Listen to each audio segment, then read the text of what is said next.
Hello YouTube people, welcome back to my channel. ఇవాళ మంచి రెసిపీతో వచ్చేసాను. ఫస్ట్ ప్రాసెస్లోకి వెళ్ళే ముందు లైక్ చేసేసి సబ్స్క్రైబ్ చేసేసుకోండి. ఇది మార్నింగ్ క్యారేజెస్కి చాలా సింపుల్గా చేసేసుకోవచ్చు 5 minutesలో. సో ఎలా ఉందో మీరు ట్రై చేసి టేస్ట్ చూసి కామెంట్ చేయండి. ఒకవేళ ఎవరైనా చేసి ఉంటే కూడా కామెంట్ చేయండి.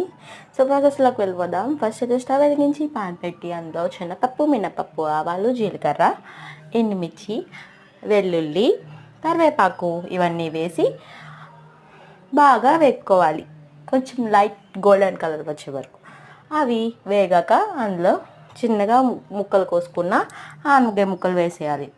ఆ ఆనపకాయ ముక్కల్లోని పసుపు ఇంకా ఉప్పు వేస్తే అవి బాగా మగ్గుతాయి. కొంచెం సేపు ప్లేట్ పెట్టి అవి బాగా మగ్గాక ఒకసారి మూత తీసి చూసి మళ్ళీ కలిపి అవి బాగా మగ్గిపోతే అది స్టవ్ ఆఫ్ చేసేయాలి. ఇందులో మనం పాలు ఆనపకాయ అన్నాం కాబట్టి సో పాలుని మరగబెట్టుకొని పక్కన పెట్టుకోవాలి. మరగబెట్టలేని పాలు వేస్తే టేస్ట్ ఉండదు. సో మరగబెట్టిన పాలు వేయాలి. మరగబెట్టిన పాలు చల్లార్చి వేస్తాం కదా, టేస్ట్ బాగుంటుంది.